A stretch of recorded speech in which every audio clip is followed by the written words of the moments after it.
Russia has likely lost a third of its forces on the ground. That's according to the latest intelligence assessment from the United Kingdom's Defense Ministry. Behind me right now, you're looking at what Ukrainian forces say was an attack on an entire Russian battalion trying to cross a river in the east. The Ukrainians said they destroyed the pontoons and thwarted 9 crossing attempts. You can see the damage the Ukrainians there are bringing to the Russian forces, and this is just one example across the wide range of the battlefield.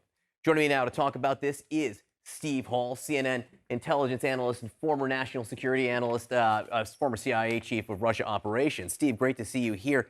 A third of its military strength, the UK says Russia's lost. What do you make of that?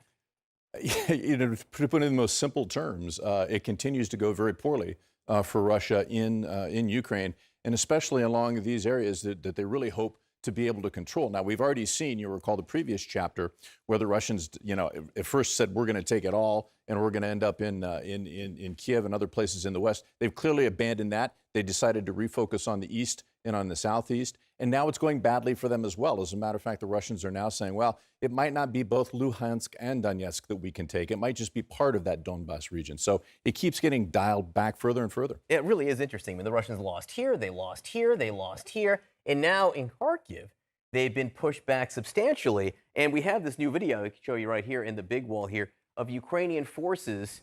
They're at the border, they say, in this picture. The Russian border, Ukrainian-Russian border, saying, Mr. President to President Zelensky, we're here. We've made it all the way.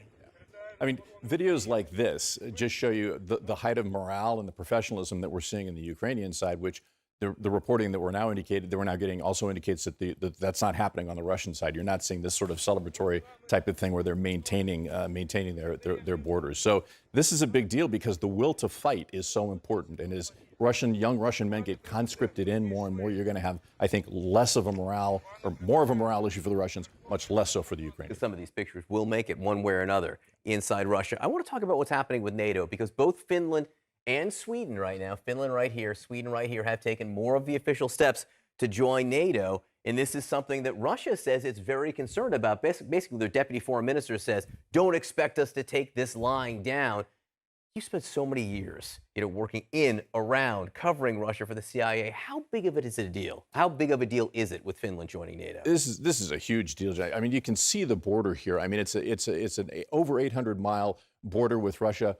Who would have thought 3 months ago, with both of these countries, Sweden and Finland, proclaiming their neutrality as they've done for so many decades since World War II. Their judgment was, look, it's best if we try not to aggravate Russia too much. Of course, now that Russia has become so aggressive against Ukraine, against Georgia, against other places in the neighborhood, these countries are now saying, well, hold on a second, Vladimir Putin, because of your actions and solely because of your actions, we are now going to try to get into the NATO alliance because, of course, we're concerned. And Finland, of course, has had the Winter War with Russia, where they lost quite a bit of territory. So it's no surprise that both these countries are very interested. Do you think Russia would attack Finland to stop it from happening? There's always the overblown Russia propaganda. Oh, we're going to have to rearrange forces. We're going to have to take this very seriously. In fact, they will move some forces around, but there's not going to be much of a tactical impact. It's mostly propaganda, as it usually is with Putin. Steve Hall, great to see you. Thank you very much. Sure. Russia may have lost as much as a third of its ground forces it committed to the Ukrainian invasion.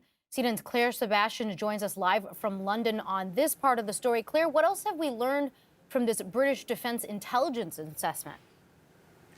Yeah, Laura, this would be a significant problem, obviously, for the Russian forces in Ukraine if they had lost a third of their ground forces. We don't know exactly how the UK Defence Ministry arrived at that estimate. The latest estimate before this from the British Defence Minister was 15,000 Russian casualties. That was at the end of April. So if you imagine that there were about 150,000 Russian troops on the border of Ukraine before the invasion, according to US and Ukrainian intelligence sources, that would be a significant uptick if we're talking about a third of that. But they're not just talking about the loss of people in this assessment. They're talking about critical losses of equipment, what they call enabling equipment, things like bridging equipment, drones, everything that sort of enables a swift advance in a military context. They're saying that the Russian forces have lost a significant amount of that kind of equipment, and that is what is slowing them down. That coupled with low morale as well. And that is leading the British intelligence and the Defence Ministry to say that they're not expecting Russia to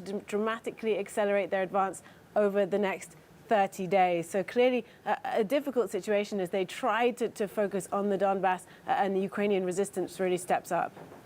All right, Claire, thank you.